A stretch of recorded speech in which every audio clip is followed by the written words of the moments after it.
I do two things majorly for a living. One, I do consultancy for policy and legislative drafting. Been doing a lot of drafting in the area of livestock, in the area of water, environmental law to some extent.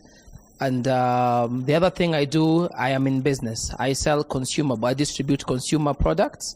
That is maize flour, wheat flour, cooking oil. So get it from the companies and distribute to shops and other smaller wholesale distributors and convenience stores based in a place called Kangemi in Nairobi. Yeah, that's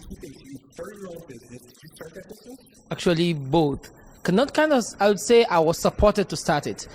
I ran the business with my wife. She's a lawyer as well. My background is in law, but she comes from a family which is they've been in business for a while, but outside Nairobi. So when we got an opportunity within Nairobi, the family, we got support to be able to start what we are doing.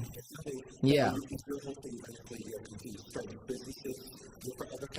Yes, connected. Actually, business is exciting in my opinion. I'm not as good in trade as my wife. She's very good in trade. I do the support, the backup support. I help the business in terms of strategy. I help the business in terms of compliance. So it's majorly compliance and strategy, the main things which I'm able to do, and also in systems. I help the business in systems. I'm not an IT expert, but being the business is now 3 years old, so we cannot be able to hire an IT person. So my work is to source, evaluate what are our IT needs in the business, and go get any system, any kind of help. I also do human resource. Basically means I'm the one who hires and fires people, especially the firing part. My wife doesn't like that. Yeah, so yeah.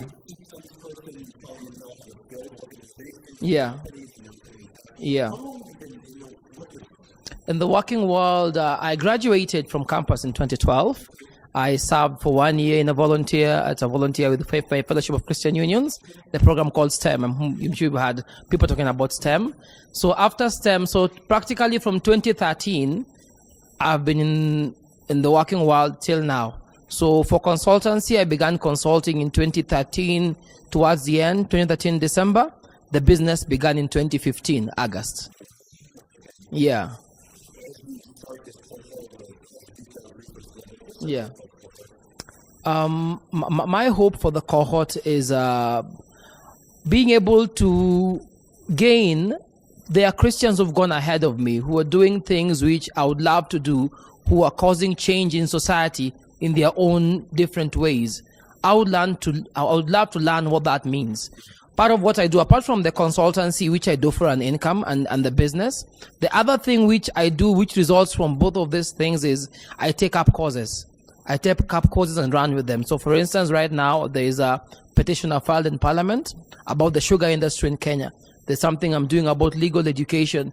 And so I'm passionate about change. And so I would want to be able to learn what are the people who've gone ahead and are working at change, or whom God who have walked with God, and God has enabled them to experience and to see change in an organization or in society. I would want to learn how they've done it and what they've gone through. But also the other thing I'd like to get is, I believe there are Christians. I see Christians who are prominent in how they are operating. I think for me, this is a chance to be able to get to hear their testimonies. Because I believe in this country, especially with our rates of corruption, if you're making it, there are only two options. Either you have a great testimony or you're compromised. That's my outlook.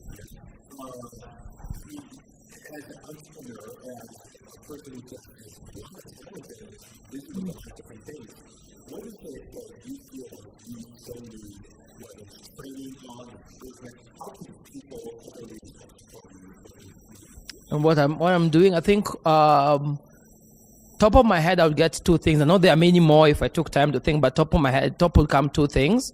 First is achieving balance. I feel like sometimes is managing time starts becoming a challenge when you're running your own business. You're not doing 8 to 5, you're doing 7 to 7, because anything pops up, you're in there. So just balancing that time and knowing how do I not live a life where I'm constantly feeling like I'm really pressed for time, and how do I manage my time? That's first thing. But secondly, also, how do I leverage in the world where people don't believe in what I believe in? because sometimes I find that I'm so passionate about something, but then I need to convince other people who are not as passionate about that thing the way I am. So like now, if it's sugar, I am passionate that there's something is wrong, but there's so many other people who I need to convince, and they don't care. I mean, they're like, okay, so what's your problem? So I really want to be able to know, how do you pull over to your side people who are not interested, but whose interest you must be able to get? And a number of them are not even Christians.